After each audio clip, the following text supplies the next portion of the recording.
Good evening, everyone. Or I guess it's daytime for you guys by now when you get this. I'm going to walk you through the study guide and give you some explanations and show you the examples. I know that while I can give you the answers, and that's great if you got the correct answer, if you missed it, just having the correct answer won't necessarily help you figure out what you did wrong. So I'm going to take you through these step by step. It may take just a little while, and occasionally I'm probably going to have to get a drink of water, so if you'll be patient with me, we'll get through this as quickly as possible. So let's look at the first question. It says factor this expression. So remember, when we factor, what we're going to do is we're going to pull out the greatest common factor for the numbers that are inside there in the terms. We're going to put that number outside in front of the parentheses. So when I look at 8 and 4, the greatest common factor that they share is 4. So that's the number that comes out in front. I'm going to place my parentheses there. Now, what do I multiply 4 by so that I can turn that back into the 8m? Because remember, we're kind of untying the shoelace here. So 4 times 2 gives me 8. I attach the variable there. And then what do I multiply 4 by to get -4? And that would be -1. So to factor the expression, you would have 4, open parentheses, 2m, -1, close parentheses. On number 2, this is exactly like problem number 1. The difference is you have 3 terms this time. So we've got to find the greatest common factor for the 2 coefficients and the constant. So I have 36, -24, and -3. A good way to start is to always look at your smallest number. And in this case, if we look at the 3 at the end here, will 3 go into 24? Will it also go into 36? And that answer is yes. So that's going to be my greatest common factor. Now the next step that we do is, again, just like we did before, what do I multiply 3 by to turn it back into the 36b? So that would be 12b. What do I multiply 3 by to convert it back into the -24k, -8k? And then 3, to convert it back to a -3, we will multiply by -1, close parentheses. And again, I can check my work, because when I look inside the parentheses, the greatest common factor of all those numbers is 1. So that means I've gotten it down to the bare bones, so to speak. Excuse me. Number 3. Number 3 says to factor this expression. If you looked at the other examples that we've not had anything that's got this right here. Before we can actually factor this out, we've got to get rid of that fraction bar. So we're going to take 9b and divide it by 3. So I'm just going to work up here at the top. So that would give me 3b. So now if I rewrite this, I have 18c, -3b, and then this says plus a -12. I'm just going to write it as maybe -12. There we go. So now again, we're going to pull out the greatest common factor. Look at your smallest number. You have a 3 here. Will 3 divide equally or evenly into the 12 and the 18? Yes, so that's going to be my factor that I pull out here. 3 times 6c would take me back to the 18c. 3 times -1b would take me back to -3b.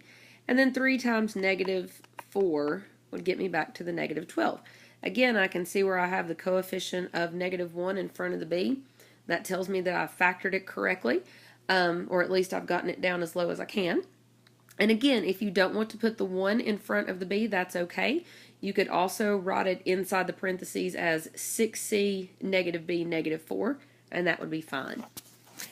On number 4, this one is a little bit different from number 3, but again, it adds another step. So if you notice here, I have 3 75/100ths p plus 16h, or positive 16h, -12n, positive 25/100ths p. So if you notice, I have 2 terms that both have the same coefficient of p, or variable of p, excuse me. So I'm going to combine those 2 things first, and now I have 4p, positive 16h, -12n. This, when you look at this, is much, much prettier when it comes to the factoring part. So we're going to pull out the 4, because 4 is the greatest common factor for those 3 terms there.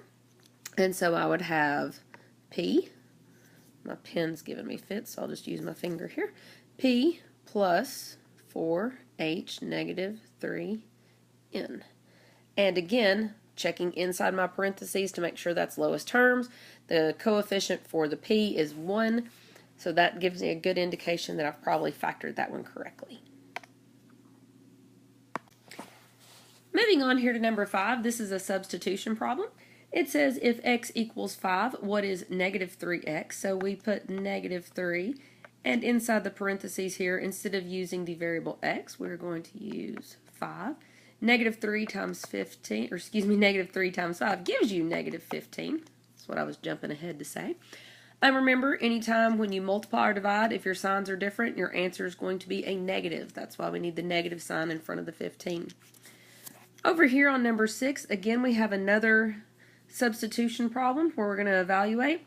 So 4, in parentheses, negative 2, and then you are subtracting, or again, adding a negative 8. Either way you want to look at that. So 4 times negative 2, I have a positive times a negative, so my answer will be negative. And then you are subtracting a positive 8 from that. Now, if you remember your keep, flip, change, it's one of the ways that we talked about it, or keep, change, flip.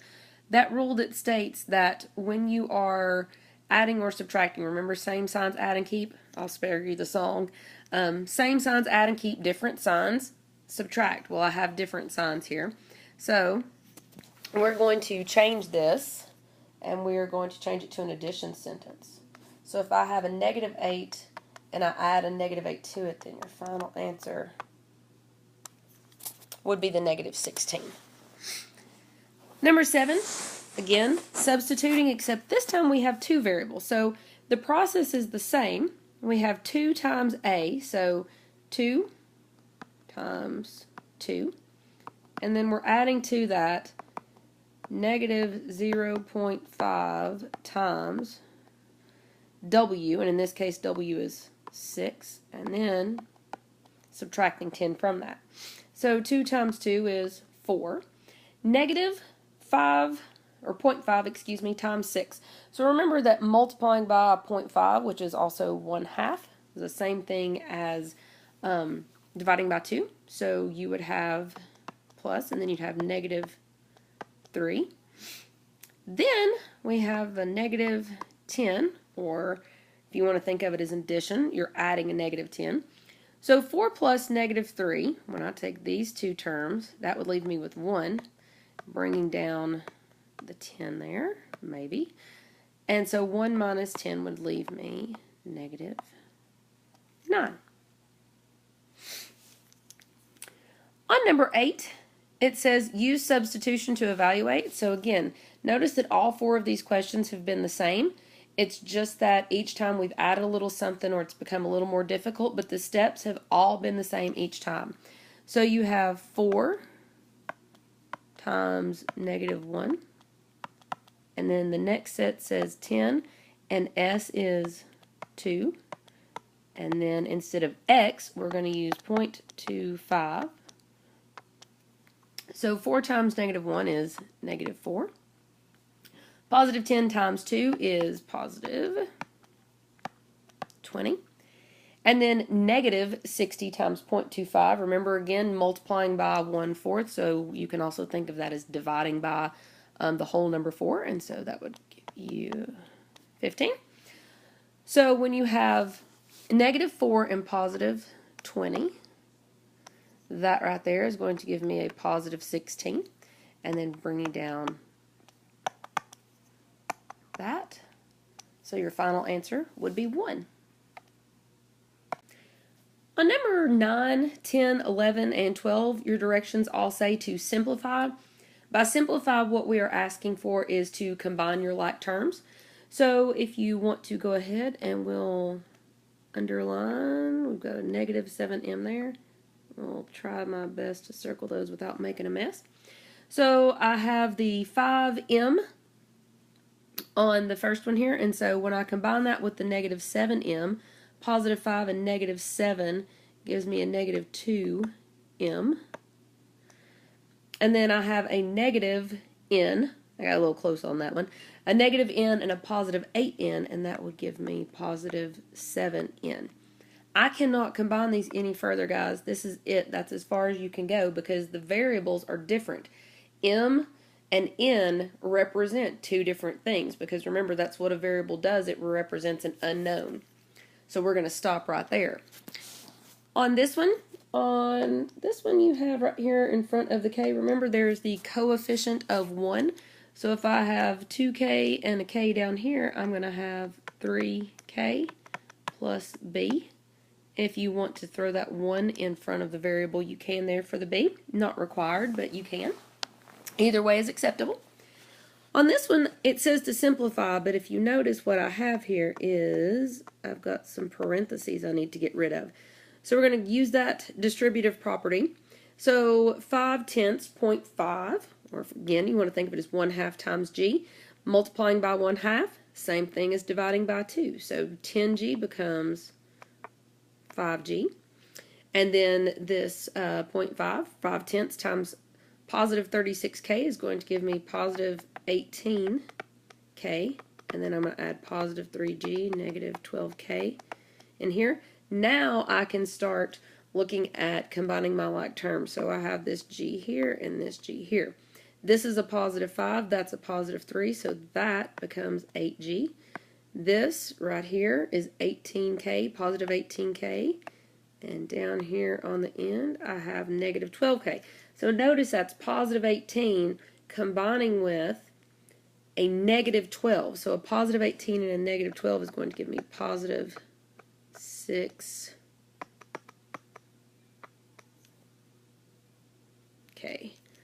Apologies for the messiness. Pen is on the fritz. So we're going to come down here on number 12. Notice much the same as number 11, except I actually have fewer variables in this one, and I have two sets of parentheses, but we're going to do the same exact thing. So first, 2 times s will give me 2s. 2 times negative 3 will be negative 6. Then I'm going to bring this down because I've not done anything to that. Notice here I have a negative sign, and then I have these parentheses. We have that 1 in there, so this becomes negative 1/2, and then negative 1 times positive 6 gives me negative 6. If you look very closely, you notice that you've only got one coefficient variable combination here, and that's this 2s. So I'm going to bring down my 2s as it is, and then I'm going to combine all of this right here. And that's a 6. It looks like an ugly 6, but you have a negative 6 and a positive 6. That would give you 0. 0, negative 1/2 would give you negative 1/2, and when you subtract the positive 6, or remember, you can change that to adding the negative, then you are going to end